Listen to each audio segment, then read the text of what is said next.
अभी तक पुतिन सिर्फ अपने परमाणु तेवर दिखा रहे थे, लेकिन अब पुतिन ने परमाणु एक्शन लेने शुरू कर दिए हैं। पुतिन ने खुले तौर पर उस परमाणु मीटिंग की तस्वीरें इंटरनेशनल मीडिया में दिखा दी हैं, जो आमतौर पर बेहद गोपनीय होती है।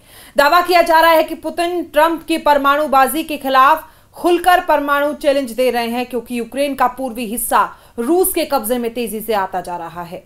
1352 दिन से ज्यादा की रूस यूक्रेन जंग अब सीधे सीधे परमाणु युद्ध में तब्दील होती जा रही है। हैरानी की बात तो यह है कि जब से ट्रंप ने ऐलान किया है कि अमेरिका 33 साल बाद बहुत बड़ा परमाणु अभ्यास करने जा रहा है, उसके बाद से पुतिन के परमाणु तेवरों ने अमेरिका, नेटो और यूरोप के होश उड़ा दिए हैं। इस वक्त पुतिन और उनकी रूसी सेना दो मोर्चों पर बाजियां पलटने में जुटी हुई है।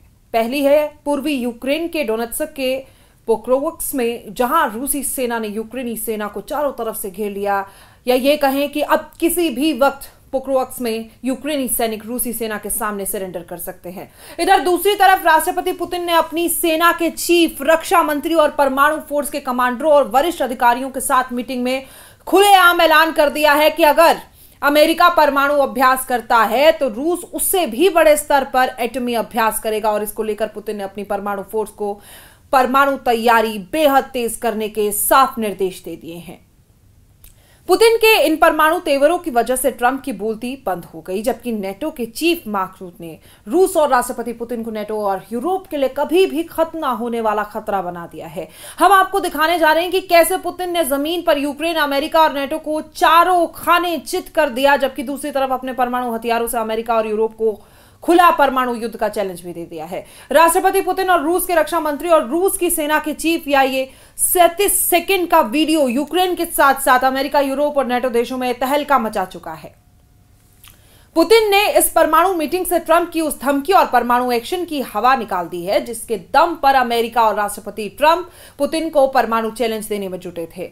हम आपको पूरी खबर दिखाने जा रहे हैं, लेकिन पहले ये देख लीजिए रूस की परमाणु फोर्सेस से जुड़ी इस परमाणु मीटिंग में पुतिन के तेवरों से क्या संदेश राष्ट्रपति ट्रंप को दिया गया। इस मीटिंग में राष्ट्रपति पुतिन, रूसी सेना के chief commander general Valery Gerasimov साफ तौर पर देखे जा सकते हैं। इसके अलावा इस मीटिंग में रूस की स्टेट ड्यूमा के अध्यक्ष व्याचेस्लाव वोलोडिन भी मौजूद थे। पुतिन यहां पर रूसी रक्षा मंत्री बेलोसोव में सीधे परमाणु परीक्षणों को लेकर जानकारी ले रहे हैं, जबकि रूसी सेना के chief general Valery Gerasimov Trump के परमाणु अभ्यास के ऐलान से जुड़े जानकारी पुतिन से शेयर कर रहे हैं।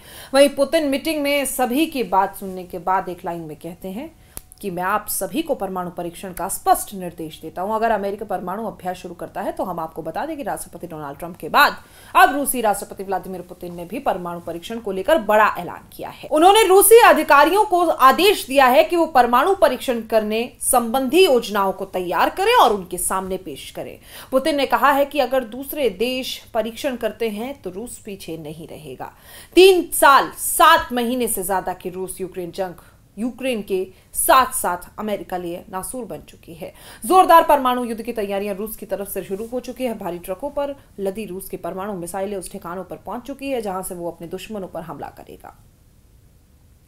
रूस के परमाणु फोर्सेस के नए वीडियो में रूस की परमाणु शक्ति का छोटा सा ट्रेलर दिखाने की कोशिश की गई। आप इस वीडियो में साफ देख सकते हैं कि यूक्रेन के खिलाफ रूस ने इस वक्त के दो तरफ से भयंकर मोर्चे खोल रखे हैं। दावा किया जा रहा है कि रूस ने जहां एक तरफ यूक्रेनी की राजधानी कीव पर भीषण हमले शुरू कर रखे हैं, वहां पूर्वी यूक्रेन के डॉनबास इलाके पर इतने तीखे और भीषण हमले किए गए हैं कि कई पूर्वी शहरों में यूक्रेनी सेना चारों तरफ से घिर चुकी है। सबसे हैरानी की बात तो यह है कि यूक्रेन के राष्ट्रपति ने भी माना है कि हमारी सेना को पूर्वी यूक्रेन के पोक्रोवस्क शहर पर काफी भीषण जंग का सामना करना पड़ रहा है। लेकिन यहां पर देखने वाली बात यह है कि रूस ने 10,000 यूक्रेनी सैनिकों को घेरने का दावा किया, जिसमें यूक्रेनी सेना की स्पेशल यूनिट भी शामिल है। जेलेंस्की खुद पूर्वी यूक्रेन के मोर्चे पर पहुंचकर रूसी हमलों के प्रचंडता का अंदाजा लगा रहे हैं। रूसी और यूक्रेनी सेनाएं यूक्रेन के पूर्वी शहरों पोक्रोवस्क और मैन और हरात में भीषण जंग कर रही है। दावा किया जा रहा है कि रूसी सेना डोनेत्स्क के पोक्रोवस्क में और म्यानोहाद के बड़े इलाकों पर कब्जा कर चुकी है। रूसी सेना प्रमुख वालेरी गेरासिमोव में राष्ट्रपति व्लादिमीर पुतिन के सामने दावा किया है कि रूस की दूसरी ओर 51 भी संयुक्त शस्त्र सेनाओं ने मिलकर यूक्रेनी सेनाओं पर भीषण हमला किया है। रूसी सेना प्रमुख वालेरी गेरासिमोव का यहां तक दावा है कि हमारी सेना की 2 यूनिट पोक्रोवस्क और म्यानोहाद में दुश्मन के खिलाफ जबरदस्त जीत हासिल कर रही है। दावा तो यहां तक किया गया है कि घेरे गए 5500 यूक्रेनी सैनिकों आ चुके हैं, जिसमें यूक्रेन के विशेष एयरबोर्न यूनिट और समुद्री लड़ाकू इकाइयां यानी कि मरानी यूनिट के कमांडो तक रूसी सेना घेर चुकी है। रूस के राष्ट्रपति व्लादिमीर पुतिन ने रक्षा मंत्रालय को 3 क्षेत्रों में घिरे यूक्रेन के सैनिकों की वास्तविक स्थिति को दिखाने के लिए विदेशी मीडिया को सुरक्षित पहुंच प्रदान करने का आदेश दिया। यानी इंटरनेशनल मीडिया के लिए रूसी सेना ऐसा सुरक्षित गलियारा बना रही है जहां से इंटरनेशनल मीडिया के पत्रकार पोक्रोव्स्क में घुसकर सरेंडर की स्थिति में पहुंच चुके यूक्रेनी सेना के हालात देख सकते हैं कि रूसी सेना मीडिया को घेरे हुए क्रास्नोआर्मेस्क, दिमित्रोव और कुपियांस्क के इलाकों का दौरा भी करने जा रही है ताकि ट्रंप और जेलेंस्की की जीत के दावों की पोल खोली जा सके। हालांकि यूक्रेन के राष्ट्रपति व्लादिमीर जेलेंस्की ने भी माना है कि पोक्रोव्स्क में रूसी सेना ने बहुत बड़ा हमला किया जहां पर भीषण लड़ाई चल रही है। जेलेंस्की ने एक बार फिर से मित्र देशों से अपील की है कि यूक्रेन को घातक और लंबी दूरी के हथियारों की सख्त जरूरत है। रूसी सेना यूक्रेन के पूर्वी शहर पोक्रोव्स्क में तेजी से फैल रही है।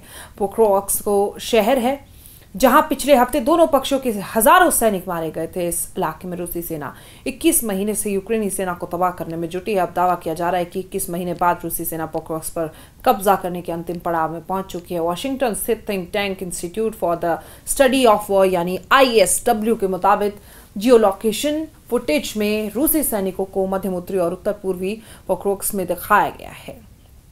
रूस डोनेत्स्क क्षेत्र के बाकी खाली हिस्सों पर कब्जा करने के लिए पोक्रोव्स्क और पड़ोसी मैरोहरात पर पूरी तरह से कब्जा करने को जरूरी मानता है। रूस ने लगभग 2 साल पहले पूर्व में 39 किलोमीटर दूर अवदिक्वा पर कब्जा करने के बाद इस शहर पर अपनी नजरें गड़ा दी। रूसी रक्षा मंत्रालय के मुताबिक पोक्रोव्स्क में यूक्रेनी सेना की रसद की सप्लाई को तबाह कर दिया गया। वोल्चा नदी पर बने 3 में से 2 पुलों को रूसी सेना ने धमाकों से उड़ा दिया, जिनका इस्तेमाल यूक्रेनी रसद शहर तक पहुंचने के लिए करते थे। यहां पर रूसी सेना यूक्रेनी सैनिकों को चुन चुनकर ड्रोन हमलों से मार रही है। खबर है कि 29 अक्टूबर को यूक्रेनी कमांडरों ने पोक्रोव्स्क में केवल 200 रूसी सैनिकों की सूचना दी थी, लेकिन अब रूस हर दिन 300 सैनिकों को पोक्रोव्स्क शहर में भेज रहा है। 3-3 के समूह में रूसी सैनिक हमले कर रही है। यूक्रेनी कमांडरों ने कहा कि रूस ने गीले मौसम का भी फायदा उठाया, जिससे हल्के फर्स्ट पर्सन व्यू ड्रोन का इस्तेमाल करना मुश्किल हो गया। इधर दूसरी तरफ रूसी सेना ने यूक्रेन के ऊर्जा बुनियादी ढांचे पर बड़े पैमाने पर ड्रोन और मिसाइल हमलों में के हाहाकार मचा दिया और रूसी हमलों के बाद यूक्रेन के कई इलाके अंधेरे में डूब चुके हैं। कई क्षेत्रों में बिजली गुल हो गई है और इमरजेंसी लगा दी गई है।